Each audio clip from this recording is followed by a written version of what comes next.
Cael, what can you take away from this performance? I mean, we had Cael go out there and have a tough scrap there at 41, and then Cole giving up as much weight as he did at heavyweight. So what do you say about this match overall with all the bonus points and everything like that? Yeah, I think our guys were very aggressive moving forward, scored a lot of points. I think they're looking better, look better. They're going to continue to look better. But yeah, I think Cael wrestled. He was in on 3 or 4 really nice shots, really close to finishing.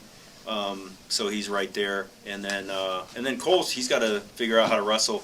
Obviously, Taylor's really good and he's big. I mean, they're not going to be any bigger than him. So he was in deep a couple times. We just got to figure out how to finish those shots. And so that's good preparation for Cole. And now obviously he has a pretty good feel or idea of what he's preparing for. But I think it's a good match and something he can definitely take a lot from.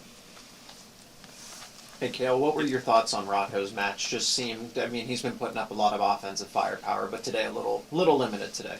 Yeah, no, I think he had a tough opponent that's hard to score on. It's got a lot of experience. So I think he, when he needed to go get the takedown, he went and got the takedown. He just had to go cover ground on a shot like he did. And but yeah, I just think that's 2 good wrestlers, and they've wrestled before. So, but yeah, Rocco did a nice job. When he needed a takedown, he went and got it. Shayne, your opponent today seemed to, just present some interesting challenges for you, like off of your shot. Did you make any adjustments in match you were thinking about, or how did you respond to that and figure that out? Yeah, I think after the first attack, I got into a little bit of a scramble and then just focused on hiding my ankles and finishing a little bit cleaner towards the end, and then just getting pressure on that guy and moving forward.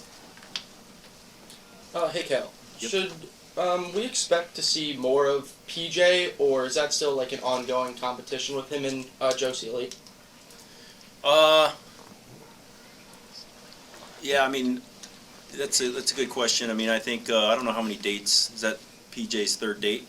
So those kids get 5 dates before their their red shirt is pulled or whatever. So yeah, we got to kind of look into that and figure out what we're doing at that weight. Obviously, PJ's going out there and wrestling great and crushing people. We love Joe. He's awesome too, and he's gotten better and better, and he's somebody we have a lot of confidence in as well. But yeah, those are the things we got to figure out moving forward. Cael, were you pleased to see PJ then figure it out there in the second period? After he scored his first period, he got more aggressive. Yeah, I think that's how tough matches usually go.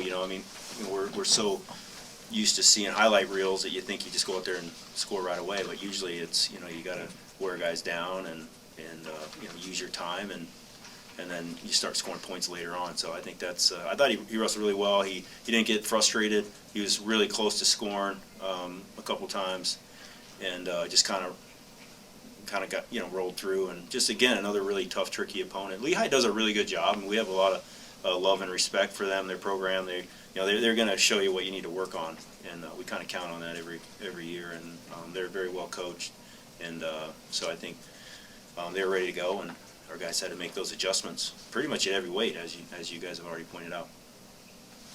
Hey, Cael, this dual meet was supposed to be, I guess, a little more intense. They just didn't have guys available, circumstances aside. So what are your thoughts on when, anticipating this duel, it's going to be a lot more intense initially, and then you get to it and it doesn't live up to the hype necessarily? Yeah, we're just going to show up and compete to the best of our ability, regardless who we wrestle. We don't really change things up or adjust. 100%. There are 3 bottom weight guys in wrestle, and they're all top 5, top 3 guys. So, that was something we were excited about. But that's sports. That's life. It happens. You don't always know who you're gonna compete against. And they put a solid team out there, which just shows the depth they have at Lehigh. So they got some good guys even behind some of their superstar guys. Cael, one of the highly ranked guys that they did have, Renola Mitchell, goes out and majors him. I know we're used to seeing a lot of offense out of Mitchell, but you're pretty impressed by what he's able to do with a pretty solid guy there. Yeah, I think he just stayed on it, right?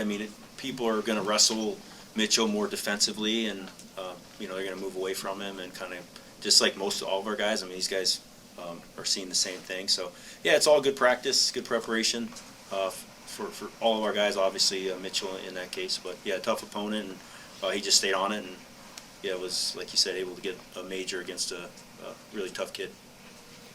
Levi, when you're out there on top, do you look for that bow and arrow, or is it just a feel when you know it's there? Yeah, it's kind of a feel thing. I've been working on it a lot in the off season, so been getting more comfortable with it and just finding different ways to get there. Hey Levi, just since you went through the freestyle circuit and had a pretty busy off season, where are you at? Just physically, mentally, do you feel like you built some momentum with the success you had in freestyle? Where are you at in comparison to maybe a year ago? Yeah, I think I'm just probably at where I need to be at. I don't really feel any different based on the success I had in freestyle. It's just good opportunities to wrestle a lot of high competition and just keep getting better from those experiences.